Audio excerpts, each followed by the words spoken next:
R K music presents. Sukhdev Shri Sut ji Maharaj कहते हैं श्रोता को मिलते हैं। नारद जी ने प्रश्न कर दिया, भागवत जी के नियम क्या है, थोड़ा सा बताएं। भागवत जी का पहला नियम तो यह है, सुंदर सा मुहूर्त निकलवाना चाहिए। बैसाख का महीना, माघ का महीना, फाल्गुन का महीना, कार्तिक का महीना, ये सब महीने बड़े श्रेष्ठ होते हैं। और माघ का महीना ही चल रहा है, ये साक्षात भगवान विष्णु जी का महीना है। आप देखें गंगा जी के तट पर लोग कल्पवास करते हैं, ये बड़ा पवित्र महीना है। और इस माह में जिस व्यक्ति ने भागवत की कथा प्रेम से श्रवण कर ली ना, उसका जीवन तो धन्य हो ही जाता है।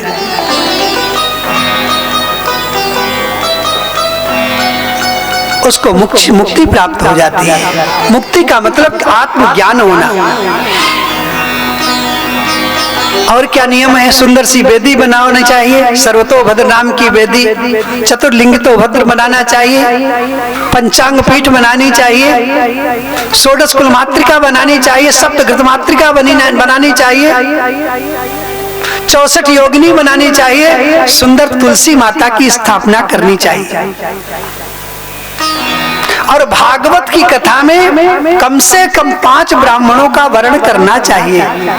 कोई भागवत जी का मूल पाठ करे, कोई विष्णु सहस्त्र नाम का पाठ करे, कोई गोपाल सहस्त्र नाम का पाठ करे, कोई पितृ गायत्री करे,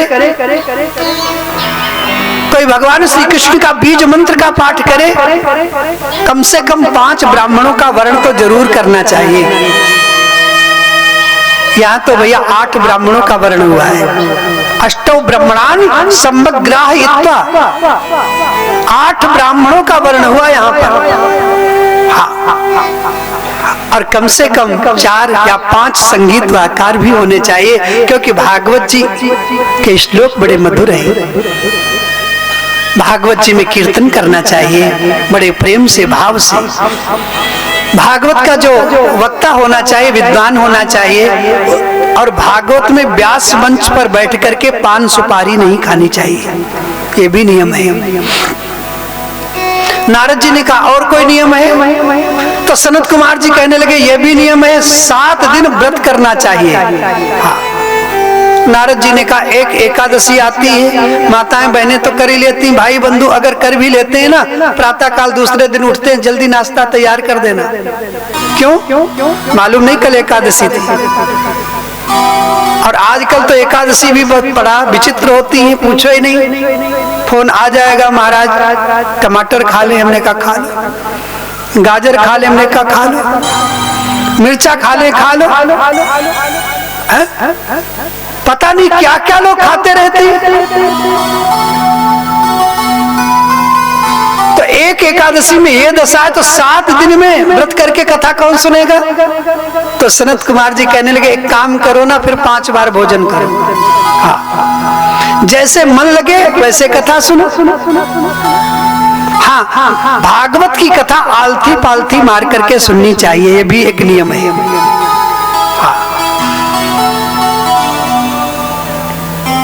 अपनी तरफ से नहीं बोल रहा हूं, ये भागवत में लिखा है। अब नारद जी ने कहा किसी के घुटने में दर्द है तो क्या करे? तो सनत कुमार जी ने कहा उसके लिए छूट है भाई, ऐसे थोड़ा सा हाँ हल्का फुल्का कर सकता है। हाँ। अगर शरीर में दर्द है, चारपाई पर लेट करके भी भागवत की कथा सुन सकता है। लेकिन एक नियम जरूर है, दोनों पैर खड़े करके भागवत की कथा कभी नहीं सुननी चाहिए। ध्यान देना, ऐसे पैर खड़े कर लेते हैं ना, दोनों हाथ डाल लेते हैं, चाहे साक्षात इंद्र भी आ जाए कथा सुनने के लिए, भागवत की कथा सुनने के बाद वो भी दरिद्री हो जाता है। इस आसन का नाम है दरिद्रासन। ध्यान देना, कैसे भी आप बैठ जाओ, लेकिन दोनों घुटने खड़े करके कभी भी कथा नहीं सुननी चाहिए। इस आसन का नाम दरिद्रासन है। वक्ता को इधर उधर फालतू की बात नहीं करनी चाहिए। कोई भी दृष्टांत अगर भी देना तो शास्त्र सम्मत होना चाहिए। कथा में जितने उत्सव आते हैं, वामन उत्सव, गोविंद का जन्मोत्सव, राम जी का जन्मोत्सव बड़े धूमधाम से मनाओ। जितनी उदारता से इस ज्ञान यज्ञ के उत्सव को हम मना सके ना, उतना मनाना चाहिए। हम लोग ताली बजाने में कंजूसी करते, कभी भी ताली बजाने में कंजूसी नहीं करनी चाहिए।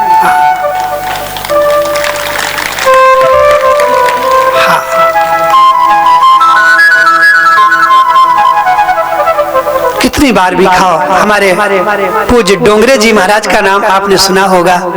भागवत के प्रकांड विद्वान थे, दलिया खाते थे, गाय के दूध का दलिया खा करके कथा करते थे।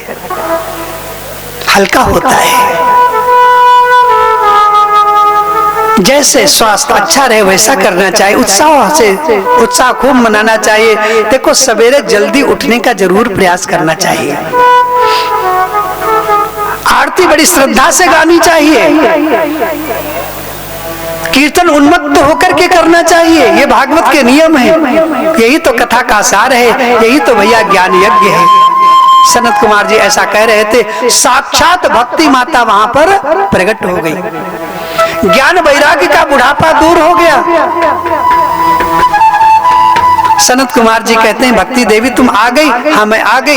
एक काम करो ना, भक्तों के हृदय में वास करो।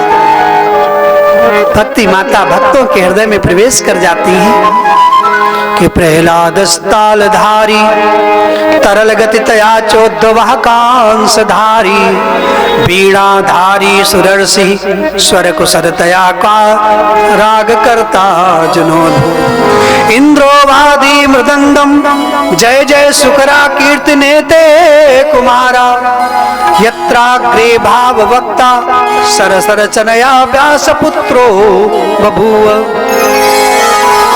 प्रहलाद जी आगे बैठे हुए, प्रहलाद तालधारी। प्रहलाद जी मीठी मीठी ताली बजाने लग गए, उद्धव जी कांसा बजाने लग गए, देवराज इंद्र मृदंग बजाने लग गए, सनत कुमार जी जय जयकार की ध्वनि करने लग गए। जितने भी संत गण वहां पर बैठे थे ना, सब खड़े होकर के नृत्य करने लग गए। भगवान शंकर जी ने देखा, भोले बाबा से भी नहीं रहा गया, साक्षात भगवान भोलेनाथ का प्रागट्य हो गया। शंकर जी नृत्य करने लग गए वहां पर। व्यास नंदन आदरणीय सुखदेव जी बीच बीच में व्याख्यान कर रहे हैं। इतनी सुंदर स्वर लहरी, इतना सुंदर कीर्तन वहां पर हो रहा है। मेरे प्रभु को भी, मेरे प्रभु ने जब देखा, उनसे भी रहा नहीं गया। साक्षात मेरे गोविंद का भी वहां पर प्रागट्य हो गया। मेरे गोविंद ने कहा, वरदान मांग लो भक्तों। भक्तों ने क्या वरदान मांगा? हे गोविंद, जहां पर भी आपकी कथा हो, जहां पर आपका कीर्तन हो, वहीं पर आकर के अपने भक्तों के हृदय में आप बैठ जाना। भगवान ने कहा तथास्तु। अब भक्ति माता देखो प्रकट हो गई है। भक्ति माता प्रकट हो गई, सब वहां पर संत खड़े होकर के नृत्य कर रहे हैं। थोड़ा सा हम भी नृत्य कर लें क्या?